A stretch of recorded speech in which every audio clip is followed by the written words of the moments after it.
नमस्कार दोस्तों, ज्ञानास में आप सभी का स्वागत है। क्यों हुआ आइलम मोहम्मद प्रोटेस्ट और लद्दाख में हो रही हिंसा के पीछे क्या कारण है, आपको डिटेल में बताऊंगा। तो शुरुआत करते हैं पहली खबर से। दोस्तों, आइलम मोहम्मद प्रोटेस्ट बहुत सुर्खियों पे है।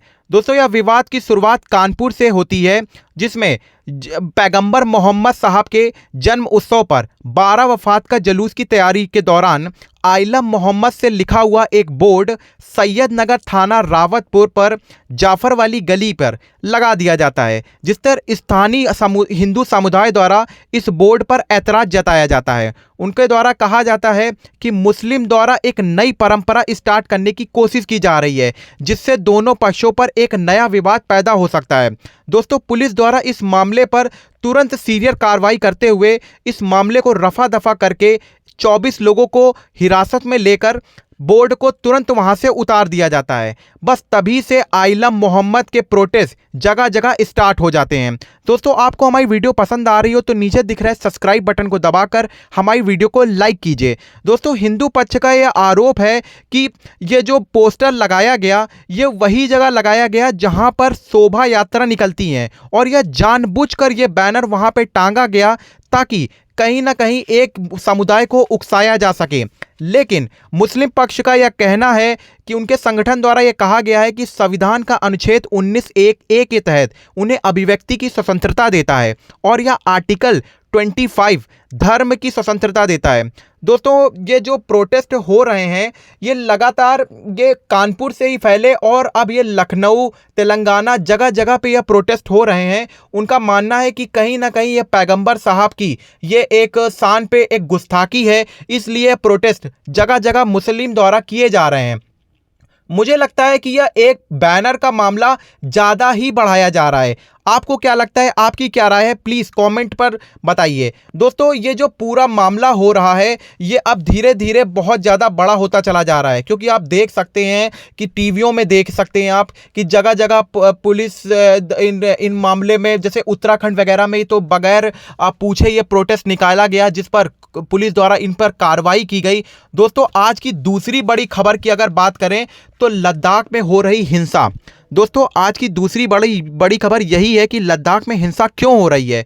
जो जिस तरीके से भयानक प्रोटेस्ट चल रहे हैं, पूरा मामला क्या है आपको स्टार्ट से बताते हैं।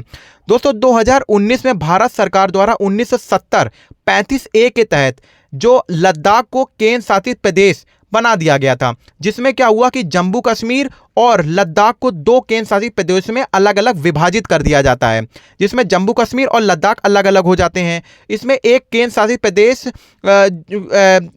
जम्मू कश्मीर तो एक अलग हो ही जाता है, लेकिन लद्दाख के लोगों का मानना यह है कि कहीं ना कहीं उन्हें 6 शेड्यूल पर शामिल करना चाहिए और लद्दाख को एक पूर्ण राज्य का दर्जा देना चाहिए। इसीलिए पूरा यह प्रोटेस्ट चल रहा है। दोस्तों, लद्दाख की लोग लगातार सड़कों पर आ गए हैं, इतना भयंकर प्रोटेस्ट चल है, वहां पे गाड़ियां जलाई जा रही हैं। जिस तरीके से यह उग्र रूप लेता चला जा रहा है, कहीं ना कहीं केंद्र सरकार को अब इसमें संज्ञान लेने की जरूरत है। दोस्तों, लद्दाख के लोगों का यह मानना है कि हमें एक पूर्ण राज्य का दर्जा मिले, ना कि यूनियन टेरिटरी का। क्योंकि आपको बता दूं कि यूनियन टेरिटरी में होता क्या है कि जो हमारे प्रेसिडेंट होते हैं वो अपना एक उच्चायुक्त वहां पर नियुक्त कर देते हैं, या फिर आप एक गवर्नर वहां पे नियुक्त कर देते हैं, और वही जो गवर्नर होता है पूरी यूनियन टेरिटरी को रेगुलेट करता है। तो उनका यह कहना है, वहां के लोगों का यह कहना है कि हमें वो जरूरी सुविधा वो हमको मुहैया नहीं हो पा रही हैं,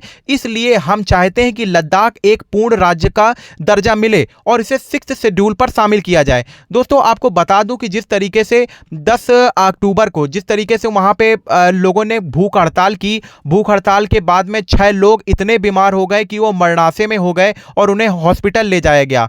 और दोस्तों, तभी से यह पूरी भीड़ जो है वो उग्र हो जाती है और सड़कों पे आ जाती है।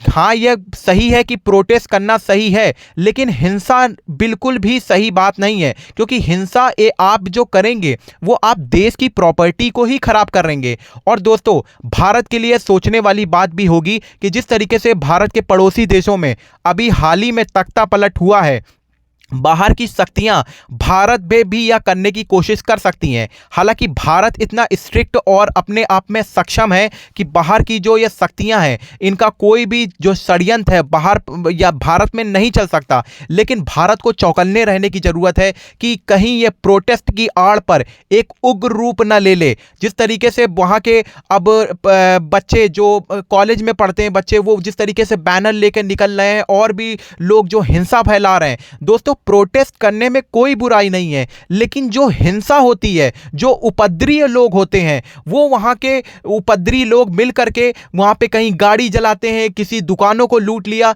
इस तरीके का प्रोटेस्ट पूरी तरीके से इलीगल है। और भारत सरकार को इसमें संज्ञान लेने की जरूरत है कि उन लोगों की जो मांगे हैं उनको कहीं ना कहीं एक ले करके कहीं ना कहीं उन्हें सुलटाने की कोशिश करनी चाहिए। क्योंकि जिस तरीके से अभी हाल ही में पड़ोसी देशों का हाल हुआ है, मुझे लगता है कि भारत सरकार कहीं ना कहीं इन लोगों की बात सुनेगी और इन लोग ये जो प्रोटेस्ट कर रहे हैं कहीं ना कहीं इसे भी रिजॉल्व किया जाएगा। दोस्तों, अब जम्मू कश्मीर की बात करें तो क्योंकि जम्मू कश्मीर भी एक पूर्ण राज्य का दर्जा मांग रहा है। दोस्तों, मुझे लगता है कि जम्मू कश्मीर को पूर्ण राज्य का दर्जा नहीं देना चाहिए, क्योंकि जिस तरीके से वहां पर आतंकवादी आते हैं और अगर वहां पे पूर्ण राष्ट्र का दर्जा हो गया तो केंद्र की जो पकड़ है वो कहीं ना कहीं कमजोर हो जाएगी। क्योंकि आप पहले भी आपने देखा होगा कि जब जम्मू कश्मीर एक पूर्ण राज्य था तो वहाँ पे किस तरीके से लोगों के साथ में अत्याचार होते थे, आतंकवादी खुले आम घूमते थे। और अब अब्दुल्ला द्वारा, अब वहाँ के जो सीएम हैं उनके द्वारा कहा जा रहा है कि भारत को